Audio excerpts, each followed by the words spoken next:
Boom! Right, here we are, back again, same start as the last video, different job. No brake ducts, currently they still work. It's been, I don't know, probably done 50 miles since. What we're going to do today though is the throttle position in this is just, we'll have a look in a sec. I'll take my camera around and we'll have a look. The throttle position's off. I don't like it. It's no good when you're trying to be all race car and do your heel towing. The throttle's just very low, the travel's really low.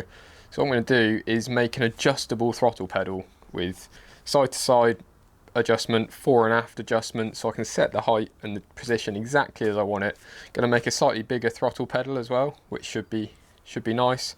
We're going to use the 3D printer, going to use some more of those average metal fabrication skills, and hopefully come up with something that's pretty good. This is a bit inspired actually by my sim rig and the pedals on that, the way that this is going to be adjustable.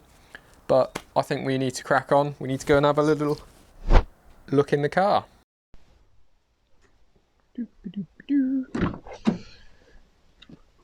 So there we go. It probably didn't show up that well, but there's quite a big difference there. Not pedal travel, but I don't know what it is, about 25-30 mil. So all I'm going to do, whip this pedal out. I'm not going to time lapse that because it will probably just be gratuitous pictures of my backside as I swear profusely working under here. But it's a couple of bolts and the throttle cable. Hopefully the whole assembly will come out. Cut this off and I'll run us through what I'm going to do once it's off the car. So without further ado, I'll whip it off and we'll go to the bench. Righto, what a fantastically easy job that actually was. Much easier than doing it on an MX-5, I can tell you that. So we have the throttle pedal. As you see, it's held on by a pin here. So that'll pop out, we'll pop that out. It's literally just the bar at the moment with the pedal in it. It's got a slight bend in it. Might have to try and take that out. What I'm going to do is essentially where the throttle pedal is now, I'm going to weld a bit of plate on with a captive nut, either in that orientation or that orientation. I'm not 100% yet, but with the captive nuts, I'm then going to make a new pedal out of a piece of aluminum or aluminium, depending on whether you like oval racing or circuit racing. I'm going to do that. This will be flat with the captive nuts. I'm then going to 3D print just some shims. They'll be, again, similar to this sort of exact size, but flat. And they'll have the same correlating holes in. They'll be about 5 mil thick each. I'll print, say, 4 of them. And all they'll do is sit between the plate that's welded here and the new pedal. And it means you can adjust the height up and down, but just by shimming it out.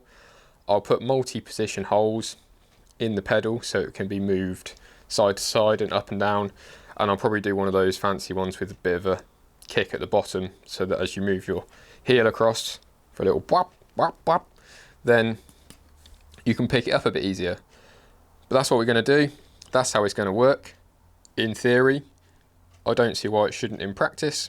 So we'll dismantle this and crack on with making the new pedal. I think is probably the next step. Dismantle this, put the plate on and make the pedal.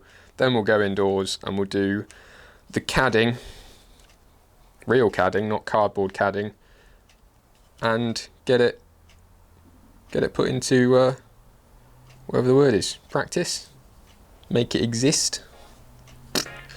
One of them.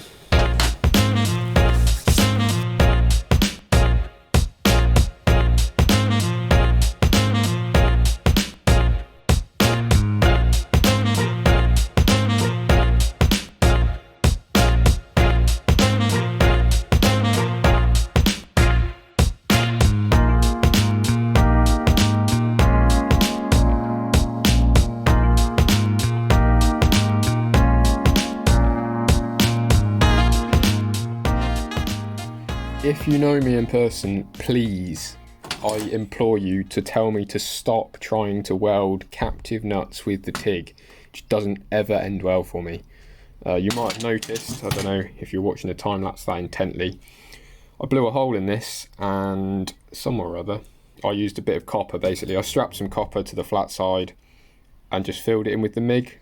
The copper stops the MIG bursting through and it gave me a flat surface. It looks pretty disgusting from the back, not gonna lie. Just tacked everything in place. Doesn't need big beads or anything running along it, but it doesn't look pretty, but you're never gonna see it. Now that that's done, got your two nuts. I've just checked it in the car and it sits pretty right, slightly squiffy, but we can always adjust that with a little bendy. I'm going to draw my dream pedal shape on this here aluminum, and then we'll go inside and do the CADing. But yeah, it's going well, it's going well. Let's get this drawn, cut out. I'm going to put maybe a little bend in it. I don't know, I'll make it harder, but we'll see, we'll see. And then we'll go inside and have a look at the CAD, because maybe that's interesting.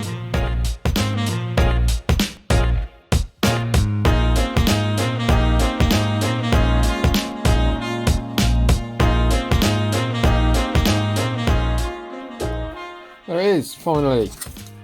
It's a bit thin. I reckon I'm going to end up remaking it in steel, to be honest. But we shall see. It's got quite a lot of support from this large pedal backing. But, like I say, we shall see. I've countersunk them. I've got a couple of countersunk screws. So, the next step is to go and make some little packers on CAD, which is going to be a piece of cake. Just the whole spacing, this size, and extruded, and then 3D print them. Let's go to the PC and draw them quick, print them quick, and come back to this. Hey, what are you doing? You're not Race Cat. You are called Turbo, but you're not Race Cat. The simplest CADing ever. Just draw a 50 by 80 square, fillet the corners, mark the centre, and draw a 22mm hole centres, 6mm holes either side. Extrude it by 5mm, save, extrude it by 10mm, save, slice it, et voila, done.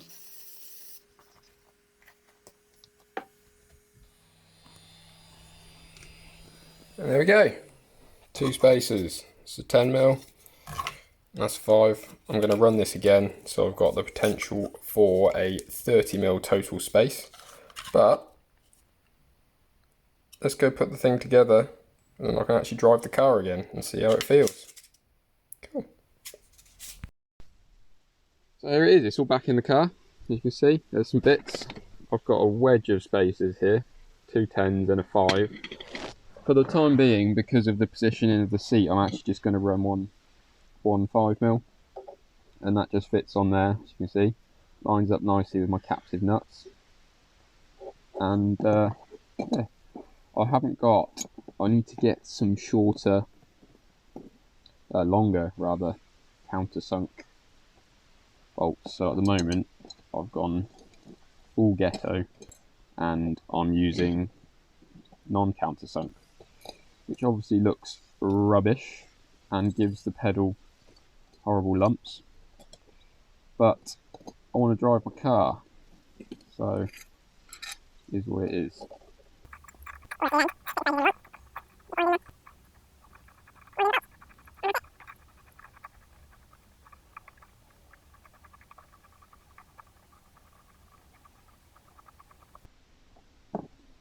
Simple as that. Really adjustable. Like I say, it can go up and down, back and forth. And I need to get some grip tape on my brake pedal and stuff there to make it like a proper OG race car. Pedal still goes all the way down, even with only the 5mm in it, and it would go all the way down with nothing in it. And you've got that real nice, just that little bit extra there for the heel to pick up on. So I have actually had a little go in this, and I can confirm that pedal size, if anything, it's almost too big. You almost catch it, so I don't know, maybe I'll end up changing the shape of it slightly, but the the concept works beautifully. So yeah, I think this is, again, really easy, fairly minimal equipment. All this stuff kind of requires a welder. I think if you're working on your car a lot, a welder is such a useful bit of kit. This, again, like I say, literally just said, super easy, super useful, and makes a massive difference to the drivability of the car. And what have I used? I've used a 50 by 80 mil bit of steel, a couple of nuts, and a 150 mil by 100 mil bit of aluminium, and a few bits of plastic to make this. So give it a go. Till next time.